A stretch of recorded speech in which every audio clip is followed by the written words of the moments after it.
महाराज जी, बाबा की उम्र 85 साल है। 85 साल उम्र है। आप कह रहे हैं कि आपने सारे तीर्थ किए कृपा से और यात्राएं की, बट कुछ अनुमति चाह रहे हैं खुद पूछने की महाराज जी। बोलो प्रभु बता। मेरा 85 बरस हो गया। गुजराती में चलेगा? हिंदी में? हिंदी में चलेगा। मेरे 85 बरस हो गया। मैं ट्रैवलिंग करता था, उसमें भगवान का दर्शन सब ठिकाने कर लिया, एक टाइम नहीं, 5 5 टाइम। तो अभी मेरे को आपका जो सत्संग हुआ, मैं 2 बरस से, और ये सत्संग मैं अपना ग्रुप में डालता हूँ और बोलता हूँ कि भाई आप सुनेगा तो आपको आदिवादी उपाधि मिट जाएगी, तो टाइम लेकर सुन लो। तो ओके, करना अच्छा है कि नहीं करना अच्छा है? बहुत अच्छा है, बहुत अच्छा है। दूसरों का मंगल करने की भावना से भगवत चर्चा सुनाना, ये तो बहुत बढ़िया काम है। ये भागवतिक कार्य है, जरूर करो। आपको जो अनुभव हो वो दूसरों से नाम के भगवत महिमा की बातें करो। बोधयंता परस्परम, भगवान की चर्चा करना है तो बड़ा मंगल बात है। ये 85 बरस में अब मैं क्या बोलूं, मेरे लिए कोई, मेरे को शब्द है ही नहीं मेरे पास। भगवान ने इतना कृपा कर दिया। अभी आपके पास मैं दूसरा टाइम आता हूँ 6 महीने के अंदर, और मेरा अभी खाली प्रश्न यह है कि मेरे को अभी दूसरा जन्म नहीं लेना है, कोई योनि में जाना नहीं है। मैं सुबह तुलसी माँ को और पीपल देव को दीवा करता हूँ, अगरबत्ती करता हूँ, एक ही मांगनी करता हूँ कि अब मेरे को जन्म जन्म नहीं चाहिए, कोई योनि नहीं चाहिए। महाराज जी, उसके लिए कोई सरल उपाय? हाँ बस मेरे को सीधा। बाबा मेरी बात मान लीजिए। हाँ जी। अगर आपको पकड़ में आ जाए, अगला जन्म नहीं होगा, मेरी बात मान लीजिए, बस नाम जप कीजिए। मेरे से नहीं होता है। मैं अभी सत्कर्म बहुत करता हूँ, पर नाम जप नहीं होता। हम सत्कर्मों का आदर करते हैं, पर वो हमें जन्म ना लेने दें, इतनी बड़ी सामर्थ्य उनमें नहीं है। जैसे भगवान की मर्जी। बस फिर राजी। अब आप सही बोले, आप सही बोले, आप सही बोले कि फिर जैसी भगवान की इच्छा। तो फिर इसमें बात समझ नहीं, तो मुझे लगता है कि जैसे आप इतना बोल सकते हैं कि मैं 85 वर्ष का हूं, मैं अमुक अमुक तीर्थ गया हूं, तो आप राधा राधा भी बोल सकते हैं ना। आप तीर्थ नहीं गए, आपको भगवान तीर्थ ले गए, आपको भगवान यहाँ लाए। पहले तो कर्माभिमान छोड़ो, कर्तात्व भाव छोड़ो, फिर राधा राधा जपो। अब उसके लिए कह रहे हो मैं कर नहीं पाऊंगा, अब हम कैसे ना। दूसरा एक जो नारद मुनि ने दिया ना, नारद मुनि ने प्रहलाद जी को, वो करता हूँ। क्या? ओम नमो भगवते वासुदेव। निरंतर जपते हो? निरंतर नहीं, चलते बोलते। नहीं, ये गुरुजी ने दिया है आपको? नहीं बाबा नहीं, तो मैं खाली नारद जी का, प्रहलाद जी को सुना। किसी महात्मा को पहले गुरु रूप से वरण करो, उसके द्वारा रामकृष्ण हरि मंत्र जो नाम मिले। देखो अब हमारी बात कैसे, यही समस्या है कि पुरानी चादर में जब बढ़िया रंग चढ़ जाता है तो फिर दूसरा रंग चढ़ता नहीं है। अब उनके दिमाग में बैठ गया मैंने सारे तीर्थ किए हैं, दिमाग में बैठ गया मैंने ये किया है, मैंने वो किया है। ये सब कुछ नहीं है भाई, मेरी बात मानो। नाम जब करते हुए अपने घर में बैठे हो, सारे तीर्थ आपके चरणों में हैं। मेरी बात मान लो, मेरी बात मान लो। वो स्वामी तुलसीदास जी कह रहे हैं, राम राम राम जी जो लो तू न जपी है, तो लो तू कहूं जाए तिहू ताप तपी है। सुरसरी तीर बिन नीर दुख पाई है, सुर तरु तरे तो दारिद सताई है। मान लो बात। राम राम राम, राधा राधा राधा, कृष्ण कृष्ण कृष्ण, एक नाम पकड़ लो, पक्का अगला जन्म नहीं होगा। तो मैं भी आपको गुरु मान के राधा राधा जब। अरे बस तुम्हें बेड़ा पार, हम कह रहे तो पकड़ तो ले, राधा राधा उच्चारण करो और श्वास छूट जाए और भगवत प्राप्ति ना हो तो बात हमारी। बस राधा, आपका गुरु मान के राधा राधा करते रहो। बस बस, चिंता मत करो, बिल्कुल चिंता मत करो। आप इसका परिणाम बताने के लिए हमसे तो नहीं रहोगे, लेकिन खुद आप देख लेना। भरोसा करने पर ही इस मार्ग में आगे बढ़ा जाता है। हाँ, नाम नाम नाम नाम चलाओ और भगवत प्राप्ति की बिल्कुल, अरे पुत्र के बहाने बोला नारायण तो भगवत प्राप्ति हो गई। तुम राधा जान के राधा राधा बोल रहे, तुम्हें भगवत प्राप्ति नहीं होगी, विश्वास करो। जान के तुम राम राम बोलो, भगवत प्राप्ति नहीं होगी, विश्वास करो। बस गुरु जी हो गया, मैं आपका गुरु मान। और अब किसी से कहना नहीं कि मैंने इतने तीर्थ किए, क्योंकि वो सब पुण्य नष्ट होता है और तुम जानते हो। मैंने किराया नहीं करवाया, अब मैं क्या, अब कहना नहीं किसी से। ठीक है, आज से अब अपनी बात मत कहना, मैंने जीवन भर इतना तीर्थ किया, इतना दान किया, इतना पुण्य किया, इतने तीर्थ ना आए, 5-5 बेर गया। अब मत बोलना, चुप रहना, नाम जप करो जी। वैद्य शिवचरण शर्मा जी, अलवर। राधे राधे, जय सीताराम महाराज जी। महाराज जी, क्या जीव अपने संचित व प्रारब्ध कर्मों को नष्ट कर सकता है? हाँ, कर्म तो नष्ट ना हो तो भगवत प्राप्ति कैसे होती है? प्रारब्ध को नष्ट करने के लिए बहुत जोर का भजन चाहिए, पर जब उस जोर का भजन होगा तो वो प्रारब्ध नष्ट करना नहीं चाहेगा। बात ये है, प्रारब्ध नष्ट करने लायक जब भजन होगा तो उसका प्रयोग नहीं करेगा। संचित कर्म और क्रियमाण, ये दोनों नष्ट हो जाते हैं। क्रियमाण भगवद अर्पित होते हैं, इसलिए वो अकर्म हो जाते हैं, मतलब वो फल देने में समर्थ नहीं होते। और संचित कर्म भगवान की शरणागति से भस्म हो जाते हैं, और प्रारब्ध भगवान के स्मरण के प्रभाव से हम सह लेते हैं। बड़े बड़े संतों ने प्रारब्ध को नष्ट नहीं किया। जब तक नष्ट करने लायक भजन नहीं होता तो नष्ट करने की इच्छा होती है, और जब नष्ट करने लायक भजन हो जाता है तब भगवत प्राप्ति की इच्छा आ जाती है। तो प्रारब्ध भोग कुछ समझ में नहीं आता। नहीं, ऐसे बड़े बड़े संतों को देखा गया कि सिद्ध हैं, समर्थ हैं, और कैंसर है, अमुक रोग है, अमुक, उन्होंने प्रारब्ध को नष्ट नहीं किया, प्रारब्ध को भोग लिया और भजन जगत मंगल के लिए, भगवत प्राप्ति के लिए। तो जब तक भजन प्रारब्ध नष्ट करने योग्य नहीं होता तब तक इच्छा रहती है, और जब भजन प्रारब्ध करने नष्ट करने के योग्य हो जाता है तो इच्छा खत्म हो जाती है। जैसे रामकृष्ण परमहंस जी के भाई जी हनुमान प्रसाद पोद्दार, बड़े बड़े संतों, ये तो एक बार एक संत जो 3 परिक्रमा गिरिराज जी की लगाते थे और गोपाल शास्त्र नाम के 108 पाठ रोज करते थे, तो उनको लकवा मार गया, पैरालिसिस जिसे कहते हैं। हाँ, तो हरि बाबा और उड़िया बाबा उनसे मिलने गए तो कहा, बाबा आपके पास इतना भजन बल है कि आप इस पैरालिस को क्या और हजारों के पैरालिस को नष्ट कर। तो उन्होंने कहा कि महाराज क्यों विनोद करते हो, ब्रह्मास्त्र का प्रयोग मच्छर मारने के लिए थोड़ी होता है, शरीर प्रारब्ध नष्ट करने के लिए भजन का प्रयोग थोड़ी होता है। ये भोग लिया, अब शरीर छूटेगा, भगवान के पास जाएंगे। तो जब भजन प्रारब्ध नष्ट करने लायक होता तब इच्छा नहीं रह जाती, क्योंकि इच्छा रहित महापुरुष हो जाता है और देह कपड़े की तरह दिखाई देने लगता है। प्रारब्ध भोग कपड़े पे होता है, स्वरूप पे नहीं होता। प्रारब्ध का आक्रमण अंतःकरण और शरीर, ये 3 कपड़े हैं, स्थूल सूक्ष्म कारण।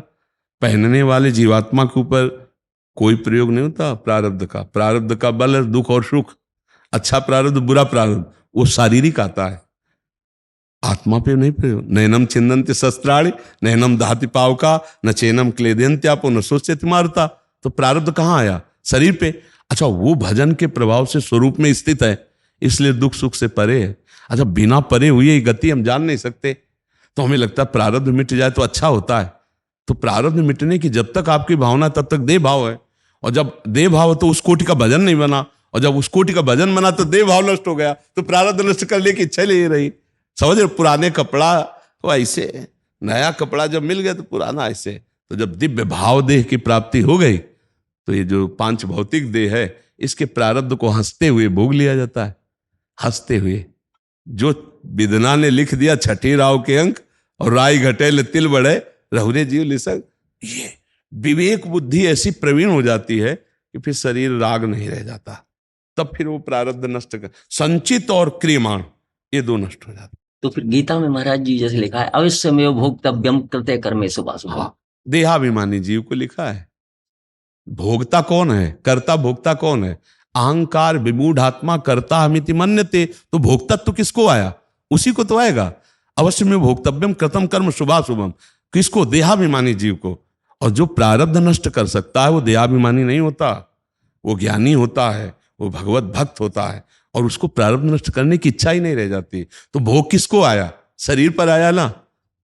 तो शरीर से वो तो बहुत परे है, तो क्या फर्क पड़ता है। अवश्य में भोक्तव्यम, तो प्रारब्ध भोग ना कि संचित कर्म। जब शरणागत जीव हुआ, सर्वधर्मान परित्यज्य माम एकम शरणम ब्रज, तो अहम त्वाम सर्व पापेभ्यो मोक्षयिष्यामि। संचित तो वो भस्म हो गए, और क्रियमाण भगवद अर्पित है, इसलिए भी अकर्म हो गए, वो फल दे नहीं पाएंगे। अब जो प्रारब्ध है वो भगवान में तन्मय होकर भोग लिया, निकल गया। ऐसे भक्त जन रहते हैं, प्रारब्ध नष्ट करने की चेष्टा नहीं करते। बड़े बड़े सिद्धों को देखा है, बड़े बड़े सिद्धों को देखा है, जो तत्काल दूसरे के प्रारब्ध को नष्ट कर दे, वो अपने प्रारब्ध शरीर के भोग को भोगा है। ये बड़ी बड़ी महिमा की बातें हैं। ये कोई मतलब केवल ऐसा नहीं कि किताबी ज्ञान प्रवचन की बात कह रहे हैं, बड़े बड़े सिद्ध महापुरुषों के संयोग से जो बात समझ में आई। आपको समझ में आ रही है बात? एक गीता में 4थे अध्याय में आता है कि यज्ञ के अन्यत्र जो कर्म किए जाते हैं सारे बंधन। हाँ, देखो, यज्ञ का तात्पर्य भगवत प्रीत्यर्थ। यज्ञ का तात्पर्य केवल ये अध्यात्म भगवत प्रीत्यर्थ, जो अपनी वासना पूर्ति के लिए किया जाता है वो सब बंधन कारक है, और जो भगवत प्रीत्यर्थ किया जाता है वो सब महान मंगलदायक है। वो कोई भी कर्म हो, भगवत प्रीत्यर्थ। तस्मात् शास्त्रम प्रमाणम ते कार्य अकार्यो व्यवस्थित हो। कार्य और अकार्य की व्यवस्था शास्त्र के अनुसार हो, और जो कर्म किया जाए वो भगवत प्रीत्यर्थ किया। यत करोषि, भगवान ने नहीं कहा यत करोषि, जो करते हो मेरे लिए करो, मेरे को अर्पित कर दो, या मेरी भावना से करो। दोनों बात है कि हमारे सामने जिस हम पुरुष की सेवा कर रहे वो भगवान है, जो हम पशु पक्षी किसी की भी, वो भगवान उसमें है। भगवत भावना, तो भगवत भावना ही यज्ञ है। यज्ञ नाम भगवान का है। भगवत प्रीत्यर्थ, भगवत प्रीत्यर्थ किया हुआ कर्म यज्ञ है, और स्वसुख वांछा से किया हुआ कर्म बांधने वाला है, वो निश्चित अवश्य में भोक्तव्यम कृतम कर्म शुभाशुभम। और भगवत प्रीत्यर्थ कर्म शुभ अशुभ का नाश करके भगवत प्राप्ति कराता है। वो कर्म योग हो जाता है, केवल कर्म नहीं रहता। नहीं समझ रहे आप जी? नाथ कृपा ही को पंथ चितवत, दीन हो दीन दिन रात, हो ही धो के ही काल, दीन दयाल जानी न जात। का तो सब आपका अपना नहीं है, ये सबके जन कल्याण के लिए है आपका जो है। आपका जो हम देखते हैं कि जो आपकी जो एकांतिक जो वार्तालाप होती है उसको हम हर रोज सुनते हैं पूरा, तो उसमें मतलब इतना कोई, मैं तो बोलता हूँ कि किसी के अंदर कोई प्रश्न रहेगा ही नहीं। अगर वो सुनेगा तो किसके अंदर कोई प्रश्न ही नहीं रहेगा कि ये हमें प्रश्न ये कुछ रहा। और इतना बदलाव आता है महाराज, मैं सुनता हूँ कि अगर वीडियो से ही ये सब सुनने से ही आपका वाणी का, आपका तपस्या का इतना प्रभाव है, जो साक्षात कर लेगा उसका क्या मतलब क्या दशा हो जाएगी उनका तो मतलब जीवन ही धन्य हो गया। इसलिए मैं 1 साल से प्रयास कर रहा था यहाँ आने का, लेकिन वो श्री जी की कृपा हो गई। हाँ, प्रभु की कृपा से मिलन होता है जी। आशुतोष स्वरूप जी महाराज, स्वामी जी महाराज जी, आप एक का प्रश्न है पूज्य महाराज जी का। स्वामी जी पूछ रहे हैं कि जो सेवा ही करते हैं और भजन नहीं करते उनका क्या होगा महाराज जी? सुकृत कर्म बन सकता है, लेकिन भगवत प्राप्ति नहीं मानते, नहीं मानते। क्योंकि भगवत प्राप्ति चिंतन से होती है। अगर आप भगवत चिंतन नहीं करते हैं तो आप बड़े से बड़े कर्म को करके भी शुभ कर्म साबित कर सकते हैं, भगवत प्राप्ति नहीं। और शुभ और अशुभ दोनों कर्म बांधने वाले होते हैं। जैसे महाराज नृग, उदाहरण देने से ज्यादा अच्छा समझ में आता है। जैसे महाराज नृग बड़े ही धर्मात्मा पुरुष और गौ सेवक और गौदानी और सब कुछ ब्राह्मणों ब्रह्म ऋषियों को दे देने की भावना रखने वाले, लेकिन थोड़ा सा अपराध तो गिरगिट बन गए, भगवत प्राप्ति में बाधा पहुंच गई। हमें लगता है कि दान पुण्य सुकृत इनके साथ यदि हम अच्युत भावना, सबके प्रति भगवत भावना और भगवत स्मरण रखें तो हमारा सब काम ठीक हो जाएगा, भगवत प्राप्ति हो जाएगी। अगर नहीं तो फिर हमें इस पर विश्वास नहीं, शुभ कर्मों पर। जैसे शुभ कर्म के परिणाम रूप एक मनुष्य शरीरधारी महाराज नहुष देवराज इंद्र पदवी पर बैठते हैं, फिर इसके बाद त्रुटि होने पर अजगर योनि को प्राप्त होते हैं। जमान है, शुभ कर्म जमान है। भगवत स्मरण करने की इतनी महिमा है कि एक व्यभिचारी पुरुष अंतिम समय अपने पुत्र को पुकारता है नारायण, उसे भगवत प्राप्ति हो जाती है। इसलिए स्मृति यस्य स्मरण मात्रेण जन्म संसार बंधनात् विमुच्यते नमस्तस्मै विष्णुवे प्रभु विष्णुवे। यदि स्मृति नहीं तो हमारी नजर में सब व्यर्थ है, क्योंकि आप शुभ कर्म करके, यज्ञ करके, शास्त्र स्वाध्याय करके, सब कुछ करके भगवत प्राप्ति नहीं कर सकते जब तक अखंड स्मृति नहीं होगी। इसके लिए अखंड स्मृति जरूरी। हाँ, अव्यावृत भजनात् भगवान अपनी प्राप्ति का उपाय बताते। अनन्य चेता सततम यो माम स्मरति नित्य सहा तस्याहम सुलभा पार्थ। देवर्षि नारद जी बताते हैं भगवत प्राप्ति को उपाय। तदर्पिता अखिलाचारिता तद्विस्मरणेन परम व्याकुलतेत। समस्त आचरण भगवान को समर्पित किए जाए, श्री कृष्ण अनुकूलेन प्रतिकूल से विसर्जनम, तब हमारे हृदय में अखंड स्मृति। तद्विस्मरणेन परम व्याकुलतेत तन्मयाहा, भगवत स्मृति में तन्मय। शुभ कर्म और अशुभ कर्म दोनों बंधन कारक है। शुभ कर्म सोने की जंजीर है, अशुभ कर्म लोहे की जंजीर है। जब शुभ अशुभ दुर्ग विध्वंस बल, तब जयति जयति जग उच्चर। शुभ अशुभ दोनों का नाश करके त्रिगुणातीत अवस्था, कालातीत अवस्था भजन से प्राप्त होती है। अगर निरंतर स्मरण भजन नहीं बन रहा तो हमारी दृष्टि में कोई महत्व नहीं तुम्हारे शुभ कर्मों का। वो शुभ कर्म पुण्य क्षीणे मृत्यु लोके विसंति, पुनः ले जाएंगे, नया स्वप्न दिखाएंगे और फिर मृत्यु लोक में गिरा देंगे। स्वर्ग क्या है? एक अच्छा स्वप्न है, बस, और कुछ थोड़ी है। भोगने के बाद फिर तो काम बना नहीं ना। हाँ, तो इसलिए जब तक निरंतर भगवत स्मृति, आंतरिक भगवान का चिंतन नहीं, अभ्यास योग युक्त है ना, चेतसा नान्य का। ये जो सब्जी आपके जो जैसे आप श्लोक बोलते हैं या मतलब मानसिक चौपाई, अब हम एक साथ इतना सुनते हैं कि मतलब आपके जो ये है मतलब हमें कंठस्थी हो गई। और हमारा व्यवहार में ऐसा लगता है कि महाराज जी ऐसा बोलते हैं, तो ऐसे चिंतन में ऐसा रहता है कि महाराज ने ये बोला है। आज सत्संग, आज जो एकांत की वार्तालाप में जैसे बहुत सारे संत लोग बात, सर भक्त लोग बात, उनके जो प्रश्न होते हैं, उसे जो महाराज उनका जो प्रश्न था उसमें महाराज जी ने ये बोला, तो मतलब एक वो कानों में वो गूंजती रहती है आवाज। तो हमें मतलब आगे बढ़ने की प्रेरणा मिलती है कि इससे हमें ये करना चाहिए, ये कर्म करने से महाराज जी ने इस कर्म करने से ये फल मिलता है, तो वो नहीं करना है। जो शुभ कार्य करना है वही करना है, जो अशुभ है उसको नहीं करना है। तो इससे मतलब बहुत, और शुभ कार्य का कर्ता भाव नहीं रखना है, शुभ कार्य का फल नहीं चाहिए। इसमें यह भी प्रवीणता रखनी है कि अशुभ कर्मों का त्याग करना है, शुभ कर्म शास्त्र प्रमाणित करना है, और उसके फल की आकांक्षा नहीं रखनी, और उसके कर्ता भाव का त्याग करना है। मतलब निस्वार्थ भाव से। आप कर्ता हैं ही नहीं, आप तो साक्षी मात्र हैं। बहुत समझना, करण में जो अध्यात्म तेज पड़ रहा है उससे वो संचलित हो रहे हैं। जैसे एक पर्दा कर दिया जाए और लोहे के कुछ कण फेंक दिए जाएं, चुंबक यहां रख दिया जाए, तो उनमें चंचलता आ जाएगी, चैतन्यता आ जाएगी। जड़ लोहा जो हिल रहा है तो चुंबक की इच्छा नहीं है, उसकी पावर से वो हिल रहा है। ऐसे ही आत्म तत्व के पावर से अंतःकरण संचलित हो रहा है, और अंतःकरण 3 गुणों के अनुसार क्रियाएं में रत है, इंद्रिय मन, और आप उसके दृष्टा हैं और आप उसके संचालक हैं। आप उसको सही दिशा देते, गलत दिशा देते, ये आपको देखना है। लेकिन वो पावर गुणानुगुण वर्तन्ते मनुष्या पार्थ सर्वसा, ये तीनों गुणों के प्रभाव से हो रहा है। अंतःकरण जो संचलित हो रहा है आत्म पावर से हो रहा है, और वो आत्म पावर आप हैं। आप दृश्यमात्र हैं, कर्ता नहीं। ये आपके अनुसार बोल रहे हैं। और फल में सुख दुखे समय कृत्वा लाभा लाभो जय जय। सुख दुख में, लाभ हानि में, जय पराजय में, स्थिति परिस्थिति कैसी भी हो, संतुष्टायन केनवा। आप चूंकि साक्षी हैं इसलिए कोई भी स्थिति आपको स्पर्श नहीं कर सकती, कोई भी परिस्थिति आप पर हावी नहीं हो सकती।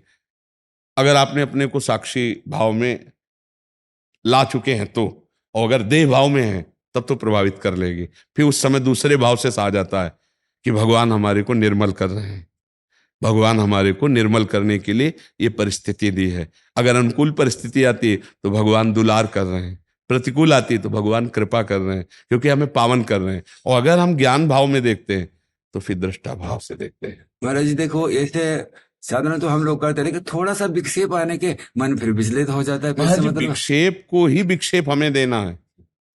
यही तो बहादुरी है कि विक्षेप जब आए तब हम मुस्कुराए। विक्षेप आ किसको रहा है?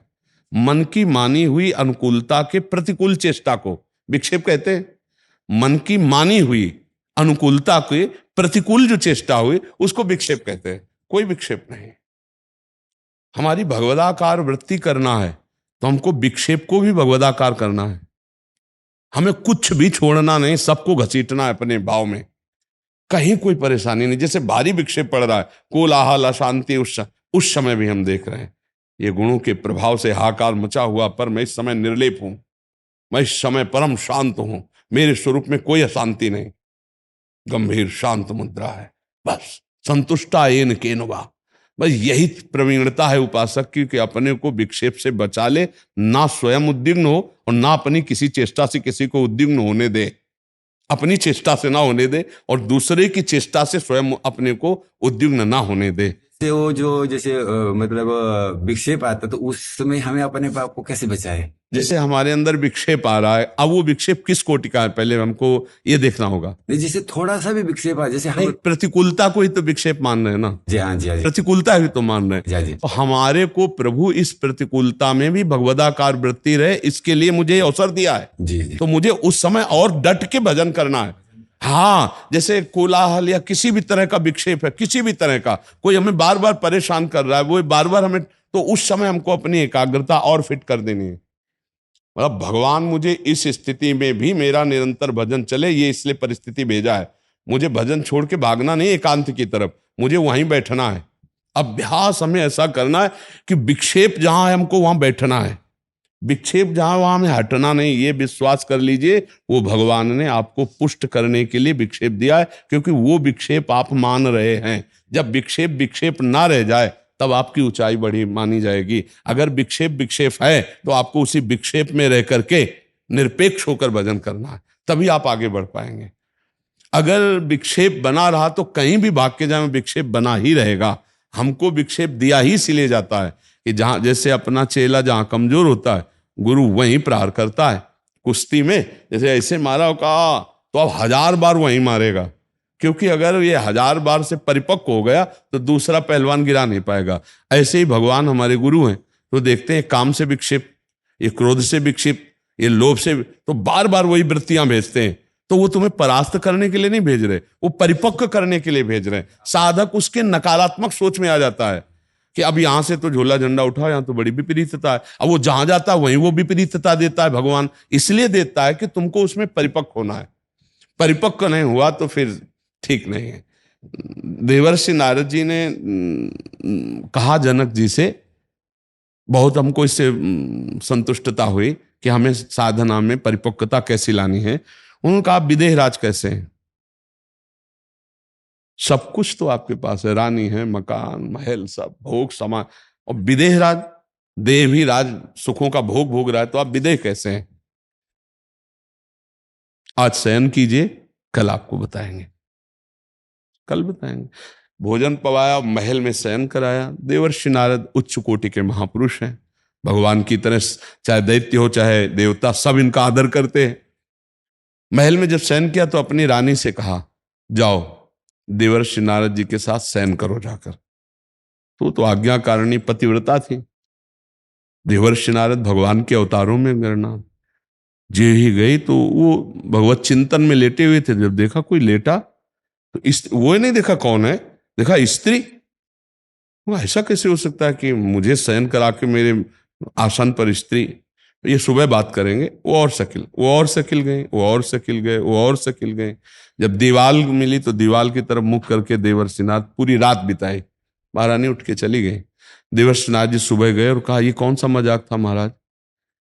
आप तो बड़े बड़े ज्ञानियों को शिक्षा देने वाले हैं, परमहंस सुखदेव जी के गुरु हैं, क्या ये अभद्रता नहीं है जो आपने की? तो क्या हुआ महाराज, क्या हुआ? बोले, रानी को आपने भेज दिया, बाद में मुझे पता चला वो रानी ही थी, मेरे साथ क्यों शयन कराया? फिर क्या हुआ? बोले, मैं सकिला। फिर क्या हुआ? बोले, जब दीवाल मिली तो दीवाल की तरफ मुंह करके पूरी रात लेटा रहा और वो पार्श्व में लेटे रहे। तो आपको दीवाल और स्त्री में फर्क नजर आया? बस हमको यही फर्क नहीं नजर आता।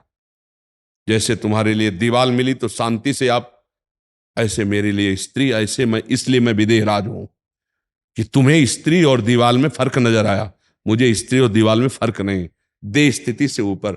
इससे हमें बहुत उदाहरण मिला कि हमें हर विक्षेप को भगवत स्वरूप समझकर सहना है। हम भगवत पार्षद हैं, संत हैं, हमें कहीं भी विक्षिप्त नहीं। ए दूरी, किससे कौन दूरी, किससे कौन दूरी, बस यही समझना। तो आसक्त भी नहीं होना और घृणा नफरत भी नहीं करना, कहीं भी पूरे विश्व में समभाव से। जब श्री सुखदेव जी महाराज व्यास देव जी से बताया कि मेरा जो अनुभव, क्या यही ब्रह्म साक्षात्कार है? अब इसका प्रमाण तो गुरुदेव ही देंगे। तो श्री व्यास देव जी ने इसी प्रमाण के लिए जनक जी के पास भेजा सुखदेव जी को। तो सुखदेव जी की अंतर्वृत्ति जान करके जनक जी ने उनकी परीक्षा ली। जो ही प्रथम गेट में गए, रुकवा दिया। तो उनका, प्रार्थना कीजिए जनक जी से, मैं मिलने आया हूं। कोई उत्तर नहीं। 7 दिन 7 रात्रि तक कोई उत्तर नहीं। भला सोचो, अपने लोगों को घंटा 2 घंटा हो जाए तो चेहरे का रंग बदल जाएगा। 7 दिन 7 रात्रि कोई उत्तर नहीं, और वो यथावत वैसे ही खड़े रहे। पूछा उनके चेहरे की आकृति में कोई परिवर्तन? कोई परिवर्तन नहीं। बोले अब महलों में ले जाओ। और दिगंबर 16 वर्ष की अवस्था श्री सुखदेव जी के, दिगंबर रहते थे, कोई लंगोटी भी नहीं लगाते थे। 9 युवतियों के द्वारा स्नान और सारी सेवाएं। रोज पूछते कोई फर्क? बोले महाराज जैसे गेट के बाहर थे वैसे ही आज भी है। 7 दिन 7 रात्रि 9 युवतियां सेवा करती रही। इसके बाद जब देखा कोई फर्क नहीं, तब आए और अर्चना वंदना की। आइए, कहा आपको जो अनुभव हुआ है वो सत्य है, क्योंकि नहीं स्वात्मा रामम विषय मृग तृष्णाम भ्रमयति। आत्मा राम पुरुष निर्माण होता है। आत्मा राम पुरुष कभी विषय मृग तृष्णा में भ्रमित नहीं हो सकता। आप आत्मा राम हैं, आपको आत्मबोध हो चुका है। श्री सुखदेव जी के गुरु हैं जनक जी। बस यही बात हमको समझनी है। किसी भी स्थिति में हमें कहीं भी विक्षेप नाम की चीज न रह जाए, कोई विक्षेप न रह जाए। अगर विक्षेप है तो बार बार भगवान तुम्हें देंगे जब तक उस पर विजय नहीं प्राप्त कर लोगे। तो विक्षेप तो साधक अवस्था में बहुत से आते हैं, लेकिन उन विक्षेपों को सहकर अपनी साधना को परिपक्व कर लेना, यही साधुता है। सहनशील, आशय उदार, धीरज सहित विवेकी, तास्तितिक्षस्व भारत, आगमा पाइनो अनित्यास। जितने विक्षेप हैं आगमा पाइनो हैं, आने जाने वाले हैं। इनको सहन करना पर हमें विक्षेप को विक्षेप मानना नहीं, परीक्षा माननी है। हमें उत्तर देना है विक्षेप में विक्षेप रहित होकर अपने ही लक्ष्य पे बने रहना। अगर लक्ष्य छूट गया और विक्षेप से प्रभावित हो गए तो विक्षेप हो गया। अगर लक्ष्य चिंतन नहीं छूटा तो विक्षेप से हम कभी प्रभावित नहीं हुए, कभी परास्त नहीं हुए। हमारे लिए कोई विक्षेप ही नहीं है, कोई विक्षेप नहीं है, कुछ विक्षेप नहीं। मत्ता परतरम नान्यत किंचिद अस्ति धनंजय। वही सत्य वस्तु विक्षेप बन के आता है हमको पुष्ट करने के लिए, हमको पुष्ट करने के लिए। कभी वो हमको नष्ट करने के लिए नहीं आता, वो पुष्ट करने के लिए आता है। मतलब हम में कमी है, इसलिए भगवान जो हमारी कमी है उसको दूर करने के लिए उस विक्षेप से। हाँ, क्योंकि भगवान करुणा में कभी अपने भक्त की बाधा नहीं बर्दाश्त कर सकते। वो जितनी बाधा स्वीकार करता है उसको निर्बाध करेंगे, अबाध गति प्रदान करेंगे। तो इसलिए अपने लोगों को हर विक्षेप को सहना है, सहकर वहां भगवत लक्ष्य रखना है कि भगवान ने मुझे विक्षेप दिया भजन करने के लिए। और सत्य मानिए, बहुत आनंद आएगा जब विक्षेप सहकर सही माने में निकल जाओगे। यहां तक कि पिटाई भी करवा देते हैं। ऐसे कई घटनाएं, जो भ्रमण करते हैं उनको ये प्रसाद मिलता रहता है। ऐसे अशुद्ध प्रवृत्ति वाले जनों को मिलाया जाता है कि अब देहाभिमान कितना रह गया है, बस ये शांति से।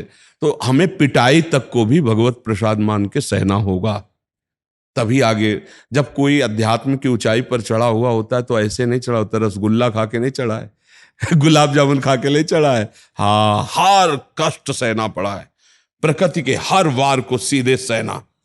जैसा शास्त्रों में लिखा वैसे हमको हर स्थिति में तैयार रहना। साधु का मतलब होता है हर स्थिति का तैयार। हमारा अपमान होगा, हमारी निंदा होगी, हमें कष्ट सहना होगा, हमको उस तब हमें परमात्मा प्राप्ति। भक्तों के चरित्र पढ़ के देखो तो हमको विक्षेप क्यों दिया जाता है, भगवान क्यों पिटवाते हैं अपने भक्तों को।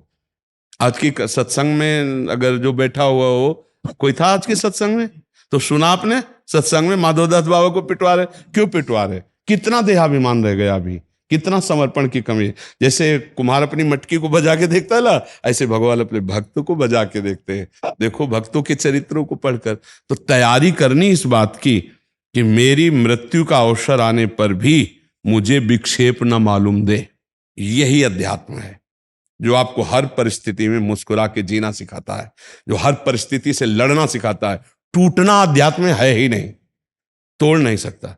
हर अध्यात्म का स्वरूप यही है। तो ये जो गृहस्थी में नाना प्रकार के दुखों को लोग भोग रहे, चिंता शोक, इससे उनको यही समझाना चाहते हैं कि वास्तविक दुख आपको छू नहीं सकता।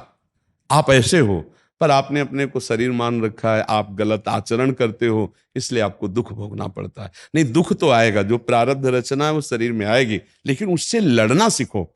उससे हार गए किसी खेल में तो बोले डिस्टर्ब हो गए, ऐसा नहीं होना चाहिए। मनुष्य जीवन ऐसा नहीं, बहुत परिपक्व अवस्था को प्राप्त होना है। मानव जीवन दिव्य जीवन है, वो दिव्यता भजन से आएगी, साधना से आएगी। जी। मनमोहन जी, नई दिल्ली से। महाराज जी को कोटि कोटि नमन, राधे राधे। महाराज जी राधे राधे। महाराज जी मैं डिप्टी सुप्रिटेंडेंट तिहाड़ जेल में हूँ। महाराज जी, जेल में, तिहाड़ जेल में बंदियों को सुधारने हेतु नए नए प्रयास करते रहते हैं। महाराज जी, आध्यात्मिक रुचि किस तरह बढ़ाई जाए उनमें, जिससे वो अपने मुख्य धारा से जुड़ सकें और उनमें सुधार और ज्यादा हो सके? हाँ, नाम कीर्तन ही सुधार कर सकता है, और तो मुझे कम समझ में आता है, क्योंकि आसुरी प्रवृत्तियों की प्रबलता के कारण वो तो जेल गए। जेल में जितने जाते हैं आसुरी प्रवृत्ति, स्वसुख वांछा से किया हुआ कर्म आसुरी प्रवृत्ति में बदल देता है। जैसे व्यभिचार है, हिंसा है, चोरी है, बहुत प्रकार के जो आसुरी प्रवृत्ति के कर्म हैं वो उन्हें जेल पहुंचा दिए हैं। अब आपका सहृदय है, आपको लगता है इनका मंगल कैसे हो, तो हमको प्रधान उनका परिवर्तन होना नाम कीर्तन से और सत्संग से। यदि उनको सत्संग सुनाया जाए, सत्संग से बहुत नीच पुरुषों को उच्च गति प्राप्त हुई है, बहुतों को परिवर्तित होते देखा गया है। अगर सत्संग सुनाए, अपने एक दिन हमको एक वीडियो भेजा था, मथुरा के जेलर साहब, वो आए भी थे, उनके पूरे परिकर स्टाफ सहित आए थे। वो अपने कैदियों को बैठाल करके राधा नाम कीर्तन करवाते हैं, और कुछ समय वो वीडियो हमारा सत्संग का उनको सुनाते हैं। वो आपने जब यहाँ दिखाया तो हमने देखा था वो। अच्छा, शायद इन्होंने डाला होगा इन लोगों ने उस। अगर उनको सत्संग सुनाया जाए, सुनाने का अधिकार है आपको सत्संग? सुनाने का अधिकार तो है, लेकिन प्रवृत्ति उनकी चेंज नहीं हो पा रही। नाम कीर्तन, नाम कीर्तन, आसुरी प्रवृत्ति तो एक ग्रुप को हम सिखाने की कोशिश करते हैं, ग्रुप में बहुत ही कम लोग हैं जो उसे रिपीटेडली कर लेते हैं। ऐसा नहीं है कि हर बंदा उसे कर ले, क्योंकि आसुरी प्रवृत्ति है ना। आसुरी मतलब राक्षसी स्वभाव, आसुरी प्रवृत्ति। पापवंत कर सहज स्वभाव, भजन मूर्ति भाव न काऊ। पर अगर नाम कीर्तन किया जाए तो मेरा विश्वास है, मेरा विश्वास कहता है कि उनकी सदगति हो जाएगी, पक्का आनंद हो जाएगा। जैसे 100 बार नाम बोला गया, राधा राधा राधा, और वो बोल भी नहीं रहे, तो कान में तो सुन रहे हैं। श्रवण और कथन का एक ही फल मिलता है। 100 बार राधा नाम उन्होंने सुना, और जब शरीर छूटेगा और उनका हिसाब होगा तो 100 बार राधा नाम सुनने का हिसाब उनका जुड़ गया रजिस्टर में, उनका मंगल हो जाएगा। स्वभाव परिवर्तित हो जाना ये तो बहुत कठिन बात। इसके लिए तो प्रगट साधु संग चाहिए, प्रगट साधु संग चाहिए। उनके प्रश्नोत्तर, उनकी रुक्षता अपनी भजन दृष्टि से बदलना पड़ेगा। जैसे आप बैठे हैं तो आपके ऊपर जो हम बात करके, तो इसमें हमारा जो आध्यात्मिक पावर है वो आपके अंदर जाएगा, वो हमारा संकल्प काम करेगा। जैसे हम चाहें कि आप ऐसे बदलना ही पड़ेगा, तो आपको बदलना पड़ेगा। जैसे हम चाह कर बोलते हैं कि हमारी ये बात पूरी हमारे भारत में, समाज में, विश्व में जाए, मांस न खाया जाए, शराब न पिया जाए, व्यभिचार न किया जाए, तो हजारों लाखों नौजवान भाइयों ने छोड़ा है। हम मिले बाद में हैं, वो हमसे मिले बाद में, और पहले उन्होंने छोड़ दिया। ऐसा नहीं कि सुधार नहीं हो सकता, पर विशेष रोगी के पास फिर डॉक्टर के यहाँ भर्ती होना पड़ता है, नहीं होता। वो इमरजेंसी वार्ड वाले हैं वो। अब समस्या ये कि हम वृंदावन का नियम लिए हुए हैं, वृंदावन से बाहर नहीं जा सकते। अगर ऐसा अवसर मान लो प्रभु दिए होते, शरीर स्वस्थ होता और हमारा वृंदावन का ये संन्यास क्षेत्र संन्यास ना होता, और फिर हम जाते और आप हमें अवसर देते कि 1 घंटा हम उनके बीच में बैठे जिन्होंने कुमार्गामी प्रवृत्तियों के द्वारा अपना चित्त दुखाया, दूसरे का चित्त दुखाया, अपने परिवार से बिलग हुए, फिर उनसे जो वार्ता होती, शायद है कि निश्चित उनका परिवार, शायद शब्द इसलिए कि अगर वो बहुत ही क्रूर कर्मी हैं तो कई बार जाना पड़ेगा, कई इंजेक्शन लगाने पड़ेंगे, नहीं तो एक बार इंजेक्शन में संत दरस जिम पातक टरे, निश्चित परिवर्तन हो। पर हमें लगता है प्रयास करते रहो, अगर 100 में 2 भी सुधर गए तो आपका प्रयास तो सफल होगा। 100 में 2 तो सुधर सकते हैं, माना 98 नहीं सुधरेंगे, पर 2 तो सुधर जाएंगे। आप नाम कीर्तन और सत्संग का प्रयास करते रहिए। और दूसरा है कि दुष्ट स्वभाव को भय के द्वारा भी सुधारा जाता है। तो आप शासन करता है वहां के, तो इतना तो आपको नाम कीर्तन करना ही पड़ेगा। ऐसा आपको अधिकार है कि आप उनसे भय का तो अधिकार आजकल है नहीं। अच्छा, गवर्नमेंट्स के रूल ऐसे नहीं है कि हम उन्हें भय दिखाएं, हमारा काम सुधारना हो गया है। नहीं, जैसे करेक्शनल ऑफिसर की तरह हमें काम करना पड़ता है। आप जैसे उनको हर सुविधा दे रहे हैं, हाँ जी। तो आप उनको ये उनके कल्याण के लिए, नाम कीर्तन के लिए उनको विवश करके नहीं बैठाल सकते? विवश करके नहीं बैठा सकते। अच्छा, वो स्वेच्छा से बैठला, स्वेच्छा से बैठ गया तो स्वेच्छा से क्यों बैठला चाहेंगे? पापाचारी लोग हैं। आज स्वेच्छा से फिल्म लगा दो तो आ जाएंगे देखने के लिए। तो देखते ही है। कीर्तन यदि चला दे तो 10 मिनट में सारे गायब हो जाते। क्योंकि आसुरी प्रवृत्तियां, ये तो समस्या हो गई। स्वेच्छा से तो जेल का है को जाते, अगर ऐसी इच्छा होती, नाम प्रिय लगे, भगवान प्रिय लगे तो जेल का है को जाते। वो तो फिर अब यही समस्या है भगवान की माया की। एक बार एक क्राइम करके जाता है, थोड़े जेब कतरा आता है मेरे पास, महीने 2 महीने में चला जाता है या 6 महीने में चला जाता है, उसके बाद वो फिर आ जाता है। हाँ, क्योंकि उसको अपना स्वभाव परिवर्तन करना नहीं चाहता। हमने कोशिश की हर तरह से, उसको कढ़ाई, बुनाई, सिलाई, जो वो काम करना चाहता है उसे सिखाने की कोशिश की, लेकिन हमने उसको वॉच किया तो वो ही रिपीट करके आ रहा है। हाँ, वही नशा करके आ रहा है। बिल्कुल बिल्कुल। इसीलिए हमारा शास्त्र कहता है कि गुरु के किए नहीं होता। शिष्य अगर अपना सुधार ना चाहे तो गुरु सुधार नहीं चाह सकता।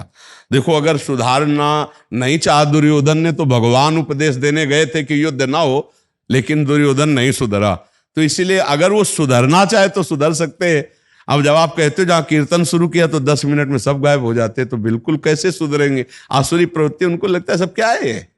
क्योंकि मलिन बुद्धि है, तो उनको परमार्थ बिल्कुल कुछ समझ में नहीं आता, और अपने को लगता है ये क्या है, कितना गंदा आचरण करके जीना चाहते, और उनको लगता है क्या है ये, फालतू का जीवन व्यतीत कर रहे हैं। नहीं, उनको फालतू का जीवन लगता है, तो ये क्या जीवन है कि ये नहीं खाना, वो नहीं पीना, ये नहीं करना, वो नहीं। तो हमें लगता है अगर नाम कीर्तन सुनी लेंगे तो कल्याण हो जाएगा, लेकिन अगर बदलना ना चाहे तो कोई बदल नहीं सकता, कोई बदल नहीं सकता। और ये आसुरी प्रवृत्ति बढ़ती चली जा रही है। देखो, गंदे चरित्र देखते हैं बच्चे मोबाइल में, और फिर उसी का आचरण। हाँ, अब उनको अच्छा लगेगा रामकृष्ण हरि भजन और कथा वार्ता, उनको ये सब अच्छा नहीं। उनको उनका कोई हिस्ट्री सीटर प्रवचन दे कि अब की छूटना तो देखो, जल्दी पकड़ में मत आना, ऐसा ऐसा केस करना, मैं तुम्हें बता, वो अच्छा लगेगा उनको। क्राइम रिपोर्टर देखते हैं। हाँ, कैसे कैसे नया क्राइम हम कर सकते हैं। टीवी पे जो टीवी लगे हुए हैं जेल्स के अंदर, उसके अंदर वो क्राइम रिपोर्टर देखते हाँ, कि नया क्राइम का तरीका कौन सा पकड़ने में मिले। बिल्कुल ठीक बात है। हैं सर, मैंने ऑब्जर्व किया उसको। जी जी। तो आप भी नाम जप करते रहिए और उनको नाम जप सुनाते रहिए, सत्संग सुनाते रहिए। देखो, अगर 2 ही 4 सुधर जाएं तो समाज के 2-4 तो सुधर गए। और ऐसा तो नहीं है कि हमारा प्रयास व्यर्थ जाए, व्यर्थ तो नहीं जाएगा, प्रयास तो व्यर्थ नहीं जाएगा, ये हम पक्की बात कहते हैं। इस जन्म में पर और आगे के जन्म में उनका जरूर मंगल होगा। यदि उनको नाम सुनाया जाए, सत्संग सुनाया जाए, तो ये व्यर्थ नहीं जाएगा, व्यर्थ। किसी दिन उनको अगर एक शब्द भी लग गया तो उनका परिवर्तन हो जाएगा। बहुत से लोगों का परिवर्तन हो रहा है और बहुत से लोगों का हुआ है, इतिहास साक्षी है, साधु संग से हुआ है। तो उनको अगर सत्संग सुनाया जाए, भले भाग जाएंगे, 10-5 तो बैठे रहेंगे। हाँ, इतने तो 100 में 5 से 7% तो निकल ही आते हैं जो इस धारा में। तो हाँ, तो कम से कम अगर वो सुधरेंगे ना, तो हम समाज का कोई हिस्सा तो सुधार पाए, एक चैन तो तोड़ पाए। हाँ, बिल्कुल बिल्कुल। आप प्रयासरत रहेगा। धन्यवाद आपको, जो आप ऐसे कैदियों के मंगल के लिए आप ऐसा सोचते।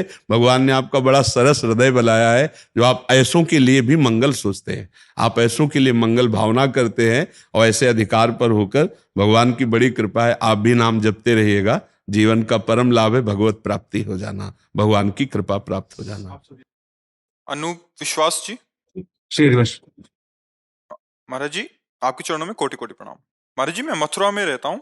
महाराज जी, मेरा प्रश्न है कि मेरे न चाहते हुए भी कई बार मुझसे ऐसा काम हो जाता है जो मेरे माता पिता का आंसू का कारण बन जाता है। महाराज जी, मेरी भगवान के प्रति पूर्ण श्रद्धा है। वैसे एक सोचता हूँ बात ऐसा हम ना आपको बताएं, हम ये ऊपर से कहते हैं कि ना चाहते हुए भी हमसे ऐसा काम हो जाता है। बात असलियत में कि अगर मैं ना चाहूं तो कुछ हो ही नहीं सकता। जैसे हमें लगता है ना, कोई जबरदस्ती हमसे करा देता, हम चाहते नहीं हैं। वो जो जबरदस्ती करा देता, वो असलियत में वो चाहत ही होती है, बिना चाहत के नहीं हो सकती। ऐसा कभी नहीं हो सकता। बिना चाहत के, जैसे हमने कभी मांस खाना नहीं सोचा तो कभी जिंदगी हो गई नहीं खाया। शराब पीना कोई जिंदगी नहीं। जो हमने चाहा नहीं तो जिंदगी में नहीं हुआ। और जिंदगी में किसी की ताकत नहीं कि हमारे सामने रख दे, किसी की ताकत भी नहीं, क्योंकि हमारी चाहत नहीं हुई ना।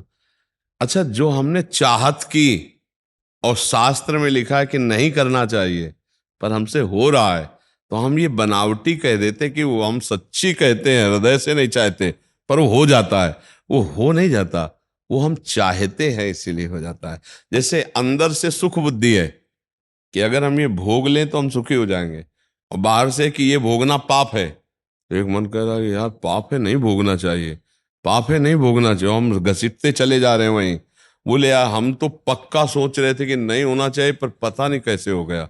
वो अंदर जो सुख बुद्धि है ना उसमें, कि इसके भोगने से सुख मिलेगा, इसके करने से लाभ मिलेगा, वो चाह ही होती है। उस सूक्ष्म चाह को हम नहीं जान पा रहे, वही सूक्ष्म चाह हमसे पाप करवाती है। अगर हमारे अंदर वास्तविक चाह ना हो तो मुझसे कैसे हो सकता है? आप इस विषय पर बताएंगे।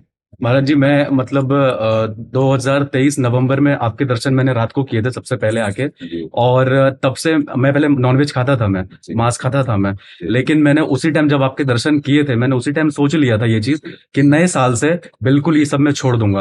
और महाराज जी आपकी बड़ी कृपा रही है मुझ पर कि मैं नए साल से अभी तक बिल्कुल भी हाथ नहीं लगाया ये चीज, मैंने बिल्कुल हाथ नहीं लगाया ये सब चीजें। और बस आपसे बस इतना मेरी आप नहीं, हम ये जानना चाहते वो क्या है जो आप ऐसा करते हो कि जिसको आप कहते हैं कि मैं चाहता नहीं पर वो हो जाता है। बस इतना संकेत में हम जानना चाहते हैं। कोई भी ऐसी चीज महाराज जी, जैसे कि मैं अपने हिसाब से कोई चीज सोच रहा हूं, मैं कोई भी चीज ऐसी अपने काम को लेके या किसी और चीज को लेके। नहीं देखो, एक चीज है यहाँ हमारा समझना, जैसे मैं कोई कार्य कर रहा हूँ और उसका परिणाम हमारे अनुकूल नहीं आया, ये तो एक अलग विषय हो गया कि भाई हमने मेहनत की, अब मेरा भाग्य इसमें आड़े पड़ गया कि जो मुझे लाभ मिलना चाहिए वो लाभ नहीं मिला, वो हानि हो गई। जो मुझे विजय मिलनी चाहिए वो हार हो गया। जहां मुझे सुख मिलना चाहिए वहां दुख मिल गया। तो ये परिणाम, अब परिणाम में ये पूर्व पाप हमारा बाधा पहुंचा रहा है। सुख दुखे समय कृत्वा लाभा अलाभो जया जयो, ये परिणाम में हमको भोगना पड़ेगा। बहुत मेहनत करने पर हम सफल नहीं हो पा रहे, तो मेरा पूर्व का कोई पाप कर्म ऐसा है जो टांग मार रहा है। पक्की बात समझना, भगवान इसीलिए दोनों को कहा है कि जय पराजय में, लाभ हानि में, सुख दुख में समान भाव रखो। हम फिर प्रयास करते हैं। ये तो एक अलग चैप्टर हो गया। एक चैप्टर हो गया जो मैं नहीं चाहता ऐसा मेरे से कर्म हो जाता है, उस चैप्टर को संभालने की बात है। ये तो परिणाम है हमारे कर्म का कि हम अच्छा कर्म कर रहे हैं लेकिन अच्छा परिणाम नहीं आ रहा, तो इसका मतलब कोई बुरा प्रारब्ध, पूर्व का पाप आपको बहुत परेशान कर रहा है। अब उसको नष्ट करने के लिए भजन है, इतना भजन करो कि उसको समाप्त कर दो पूर्व प्रारब्ध को। पर इतना भजन करने की उत्साह ना होने के कारण वो बार बार प्रारब्ध हमको गिराता जाता है। तो हर बार हम प्रयास करते हैं लेकिन निराश नहीं होना, ये एक अलग चैप्टर हो गया। आपका शायद चैप्टर अलग है, जिसे आप कहते हैं मेरे द्वारा ऐसा कर्म बन जाता है जिससे माता पिता को मतलब दुख पहुंचता है। वो क्या कर्म हो सकता है? कर्म मतलब महाराज जी ऐसा है कि मैं एक ऑनलाइन काम करता हूँ मैं और उसमें हाँ जी बोलिए। मैं अपना एक ऑनलाइन काम करता हूँ जिसमें कि मतलब अभी तक मतलब जो चीज मैंने सोचा था वैसा भी हुआ नहीं है उसमें। अभी इतना मतलब जैसा मैंने सोच के स्टार्ट किया था काम को वैसा भी हुआ नहीं है कुछ भी इसमें। और मेरा उसके साथ साथ मैं एक प्रैक्टिस भी कर रहा हूँ। मैं सिर्फ वहां पहुंचना चाहता हूं कि आपके माता पिता को दुख आपके आचरण से क्यों, बस। महाराज जी एक आगे लिख रहे हैं कि पहले सोचता हूँ कि अभी इनका दिल नहीं दुखाऊंगा, फिर 2-3 दिन बाद फिर ऐसा मन पे कंट्रोल नहीं रहता, फिर नहीं, हम इसीलिए जानना चाहते थे इस बात कि कहीं आप अपने माता पिता को कटुवचन तो नहीं बोलते? जी कब हो जाता है। हाँ, कभी आप माता पिता की अवहेलना तो नहीं करते? हम वही बात आपसे कहलाना चाहते थे। ये व्यापार आज तो एक अलग का विषय है, तो हमें लगता है नहीं होना चाहिए। जैसे हम आपको कितना भी गाली दें, अगर आप थोड़ी भी श्रद्धा रखते हो कि संत हैं, तो आप ऐसे सुनेंगे कि महाराज अब आप बोल तो गलत ही रहे हो, कड़वा बोल रहे हो, पर आप हमारे गुरु हो या संत हो। अंदर बोलोगे नहीं, अंदर ऐसे चलेगा कि अब कुछ भी बोलो मुझसे तो हम आपको जवाब दे सकते हैं, पर आपको हमने गुरु माना, संत माना। इस तो या तो मानने का संबंध, वहां तो है मेरी माँ, वहां तो पिता है। मर्यादा से गलत शब्द कभी नहीं माँ पिता को निकलने चाहिए। मर्यादा में तो जैसे माँ है, हमारे पिता है, तो हम बोल सकते हैं देखो हम प्रयास कर रहे हैं इस विषय का, हम आपकी सेवा कर रहे हैं, वो थोड़ा हम बोल सकते हैं, थोड़ा हम लड़ सकते हैं। लड़ने का मतलब एक प्यार भरे शब्द। देखो मम्मी लगे तो हैं, हम भी तो प्रयासरत हैं, थोड़ा आप भी तो शांत रहिए। पर उनको गालियां दे देना, उन पर हाथ उठा देना या ऐसा व्यवहार कर देना कि वो बाद में रोएं, ऐसा उचित नहीं। आपको देखो ये शरीर जो मिला है, तुम्हारी माँ ने अपने पेट में रखा, तुम्हारी माँ ने आपको दूध पिलाया, इतना बड़ा सहना। अब अगर भूल से कभी ये हाथ उनको दंड देने के लिए उठ जाएं तो धिक्कार है उन हाथों को, जिन हाथों को मालिश कर करके माँ ने मजबूत किया। छोटे बच्चे को देखो ला, कैसे माँ पूरे शरीर में तेल मालिश करती, दूध पिलाती, बड़ा करती। आज उसका शरीर अब वृद्धावस्था की तरफ जा रहा है। बड़ी नीचता है भाई, ये तो कभी नहीं होना चाहिए। हमें तो लगता है अपने माता पिता को भगवान मान के उपासना करे तो मुझे और किसी भगवान की जरूरत नहीं। सच्ची मान लो, आपसे कह रहे हैं। आज तक हुआ जो हुआ, आज से हमारी जो बात मान लेना। जब गुस्सा लगे तो आप चुपचाप मौन हो जाना, अपने माता पिता को कटु वचन मत कहना, और अच्छे से अच्छे उनको अनुकूल पदार्थ पवाना। सच्चे मंदिर माता पिता है। कभी कोई फल, कोई जूस, कोई ऐसी चीजें ले जाओ कि उनको पवाओ, उनके पैर दाबो। रात्रि में जब शयन करने जाओ, उनके प्रणाम करके पैर दबा के देखो शयन कर, फिर कितना सुख मिलता है। अरे कटु वचन नहीं, बहुत बढ़िया ये लाभ है। आजकल के भाई बहन ये समझ नहीं रहे, अपने वयोवृद्ध माता पिता और भी बूढ़े जनों का जो अपमान करते हैं, बहुत बुरी तरह करते हैं। हमको तो बहुत चुभता है, बहुत चुभता है। तो आप लोगों से यही प्रार्थना है कि अपने अपने माता पिता की सेवा कर लो तो बहुत बढ़िया सेवा हो जाए। कहीं दान पुण्य कुछ मत करो।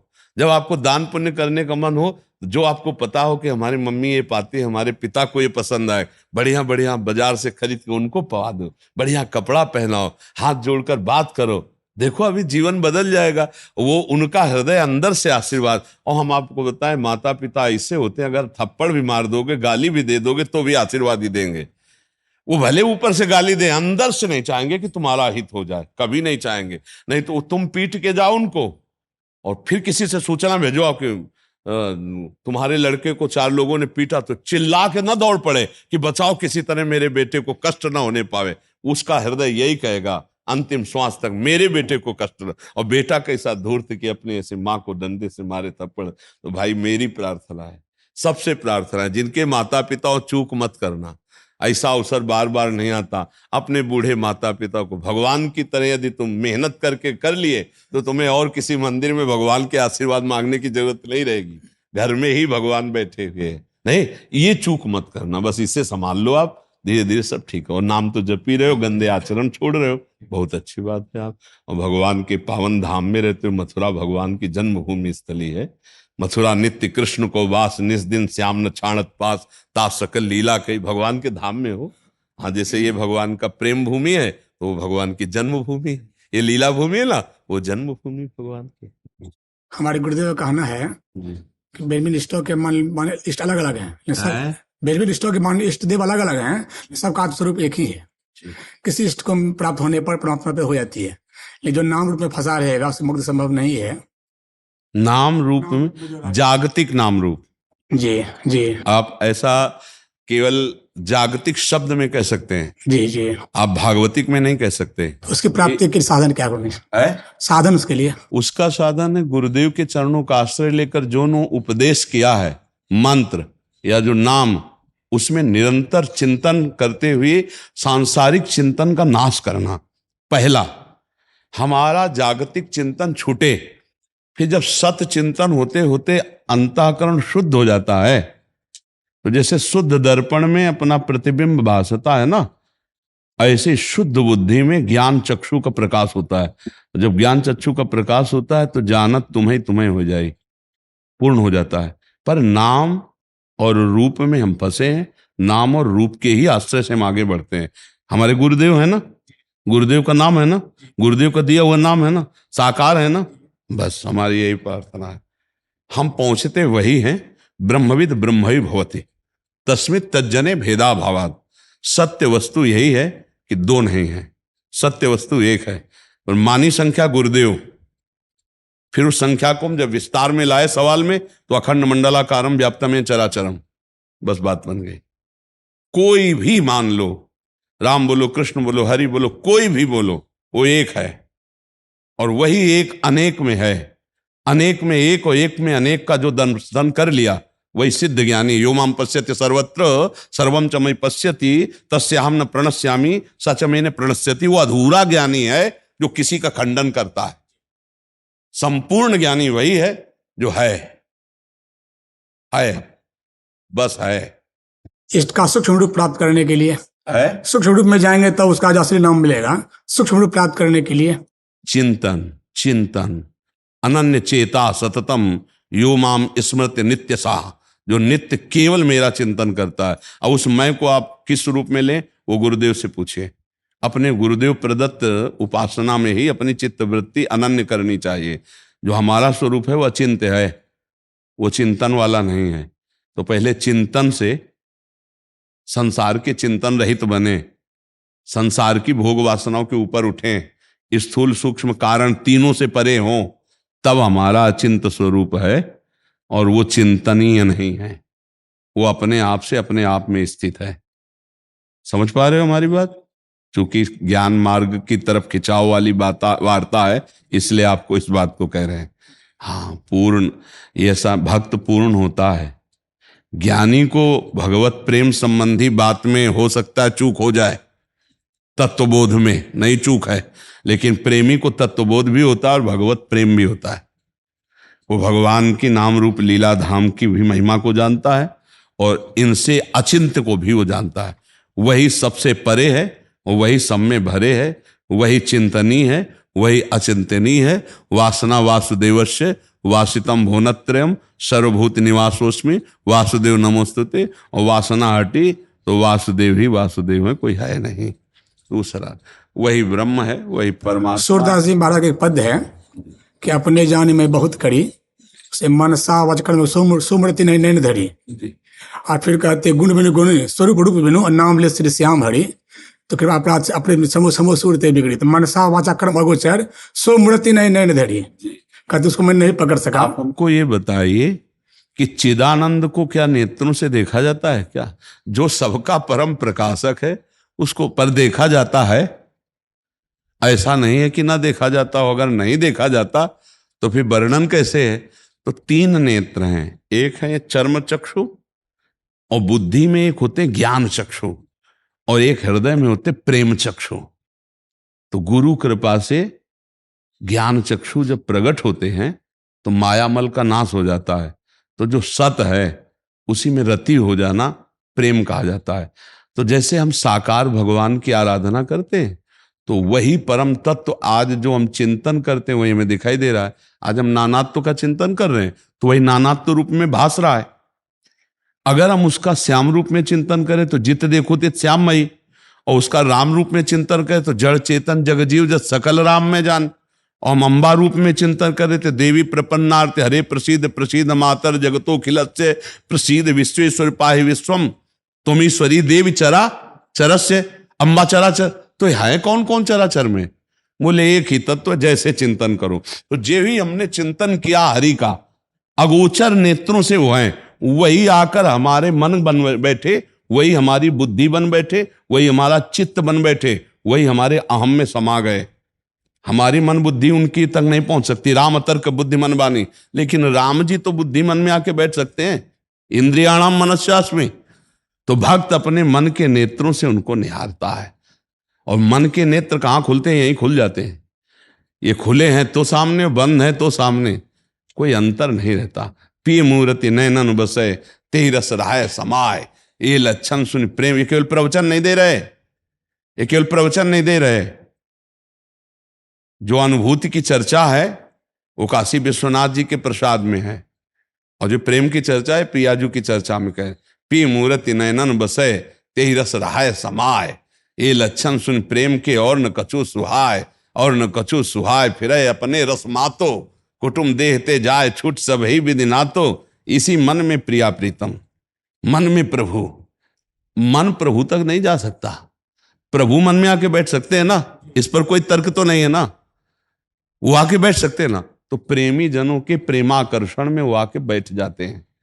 जो मन भगवान श्री कृष्ण ही हैं लेकिन विमुख होने पर हमको काम क्रोध लोभ मोह मद मत्सर की तरफ आकर्षित कर रहे थे। वही जब हम अहंकार त्यागने के लिए गुरु चरणों का आश्रय लिया तो वही मन ही श्री कृष्ण बन गया, मन ही ब्रह्माकार हो गया, मन ही ब्रह्ममय हो गया। कोई अंतर नहीं पड़ता। जो आत्मा है वही वही है, दूसरा कोई नहीं। इंद्रियों में पावर, जो इंद्रिय तत्व है, जो मन तत्व है, जो बुद्धि तत्व है, ये उसी से प्रकाशित है। ये सब वही है, कुछ और नहीं है। त्रिगुण भी वही है। सर्वम खलमिदम ब्रह्म ने नास्ति किंचन मत्ता परतरम नान्यत किंचिदस्ति धनंजय ईशावास्यमिदम सर्वम यत् किंचे जगत्याम जगत। कुछ और नहीं महाराज, बस सवाल हल करना है। सवाल हल हो जाए, एक अंत प्रकाश हो जाएगा, तो उसके लिए अंधकार तुम्हें। महाराज जी केवल सवाल हल करने में स्थूल सूक्ष्म कारण है, तो युक्ति भी चाहिए अंधकार तोड़ने के लिए। गुरु की युक्ति चाहिए। मंत्र मूलम गुरु वाक्यम मोक्ष मूलम गुरु कृपा। साधना दे अभिमान पुष्ट कर सकती है, यदि अभिमान नष्ट नहीं, वो गुरु से होता है। उनकी चरण पादुका माथे पे रखने से होता है। रहु गणित तत्तपसा न याति न चेज्या न निरूपणाद गृहाद्वा न छंदसा नैव जलाग्न सूर्यो बिना महात्पाद रजोभिषेकम। दूसरा उपाय नहीं है महाराज, सब कुछ वही है, बस सवाल हल करना है। तो ये नहीं है, ये नहीं, अन्वय व्यतिरेक दो पद्धतियां हैं।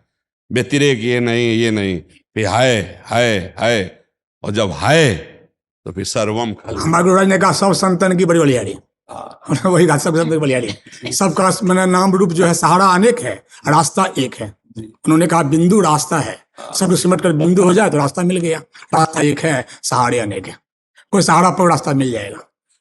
संतों के चरणों का सहारा, उसी से गाड़ी पार हो जाती। इसलिए कहा गया है कि अहम नहीं नष्ट होता महाराज जी। ये हम सब अनुभव की बातें कहते हैं। अहम नहीं नष्ट होता। फलाहार और न जाने का इतने घंटे पद्मासन, इतने घंटे से वो पुष्ट ही हो रहा है। इसको नष्ट सिर्फ गुरु कृपा ने किया। और जब नष्ट हुआ तो कुछ नहीं करना महाराज, जितना करना वो सब मिट्टियां मेट करना है। जितना करना वो सब मिट्टियां मेट करना है। वो करने ना करने से दोनों से अलग है। वो करने से उपज नहीं होती, ना करने से कुछ घटता नहीं है। वो साधना से बढ़ोतरी नहीं होती, असाधन से उसमें कोई कमी नहीं आती। जो मैं है वो निर्लेप है, निर्विकार है। बस करने का अहम है, उसी को मिटाने के लिए सत में लगा दिया, सत से हटा दिया। और जब शुद्ध सत में लगे तो करता भी गया और भोक्ता भी गया, तब अपने स्वरूप का बोध हुआ। कर्ता भोक्ता को बोध थोड़ी होता है। कर्ता भोक्ता तो अज्ञान ही रहता है। और अज्ञान जब नष्ट हुआ, अब ये ऊंची बातें हैं भाई, लोगों की समझ में आ रही ना हो, लेकिन लक्ष्य आपका है इसलिए चर्चा हो रही। तो ये महाराज ज्यों कहते हैं सब कुछ वैसा ही रहता है, बस अज्ञान हट जाता है, कर्ता और भोक्ता भाव हट जाता है। अहंकार विमूढ़ आत्मा कर्ता हमिति मन्यते। गुरु कृपा ही केवल, हम बस एक शब्द में कह सकते हैं गुरु कृपा से ही संभव है। चाहे जितनी बुद्धि लड़ा लो, चाहे वेदांत पूरा कंठास्थ कर लो, लेकिन किताबी ज्ञान से माया की ग्रंथि का भेदन नहीं हो सकता। गुरु के जब तक चरणों की रज का सेवन नहीं होता और जब तक उनकी हमारे ऊपर प्रहार नहीं होते उनके, तब तक ठीक नहीं होता। जब हमारे अहंकार पे चोट मारी जाती है, वो गुरु ही मार सकता है, क्योंकि दूसरी जगह गर्दन फंसा नहीं सकते। मान लो हम बात करेंगे तो ऐसे बात करेंगे आपसे, अगर कुछ भी बात करेंगे तो महाराज महाराज आप समझिए, और गुरु ऐसे थोड़ी बात करेगा। गुरु ही अहंकार का मिटिया में, और अहंकार ही अविद्या है। यही अहंकार ही हमको नष्ट किए हुए है। अगर मैं ज्ञानी हूं ऐसा बोध है तो अभी अज्ञान गया नहीं। मैंने ब्रह्म बोध प्राप्त कर लिया अगर ऐसा है तो अभी अज्ञान गया नहीं, क्योंकि वो बैठा है फल फैलाए हम। जब वो गया तो अपने आप से अपना मैंने आत्म तत्व का बोध प्राप्त कर लिया है, अज्ञानी की भाषा है। वो अपने आप का आत्मा कौन है? मैं ही तो है। अंधकार रहने से तो अज्ञानता होती ही है। अंधकार टूटेगा तो क्या चाहिएगा? अंधकार टूटने का जो युक्ति है वो गुरु देंगे। ये मतलब सर्वसार बात है कि जिसको माया मुक्त होना है गुरुदेव के चरणों में लिपट जाओ। वो बस उनकी एक भीनी कृपा दृष्टि आती है और वो ऐसी ज्योति जगाती है अंतर में कि वो अपने से अपने को देख करके तृप्त हो जाता है। फिर गुरु और शिष्य नहीं रह जाते। सेवक स्वामी भाव छुटी जावे। फिर वो एक अद्भुत स्थिति होती है, एक में दो और दो में एक, एक में दो और दो में एक, क्योंकि प्रेम गलियति सांकरिता में दोनों समाये हो तो एक रहे, पर खेल जब होगा तो दो में ही होगा। तो फिर ये द्वैत का व्यवहार केवल होता है, गुरु शिष्य का स्थिति एक होती है। व्यवहार में जो त्रुटि करे वो भी अज्ञानी होता है। अब गुरु के सामने ऐसे थोड़ी कि हम तो एक ही हैं, नहीं, गुरु के सामने प्रणिपाते साष्टांग दंडवत दैन्य भाव, पर तत्वबोध में कोई अंतर नहीं है, तत्वबोध में द्वैत नहीं है, भाव व्यवहार सेवक स्वामी भाव छुटी जावे, एक हो गए। पर अंतर का विषय रहता है। अब जैसे बाहर मिलेगा तो व्यवहार उसका सम्यक वैसे ही होगा, हाँ, समदर्शिना न कि समवर्तिना, व्यवहार वैसे ही होगा जैसे होना चाहिए। स्थिति में अभेद रहता है, उसका जो स्वरूप है वो अभेद स्थिति में रहता है। बड़ी कृपा करी, आखिर चर्चा भागवतिक हो गई जी।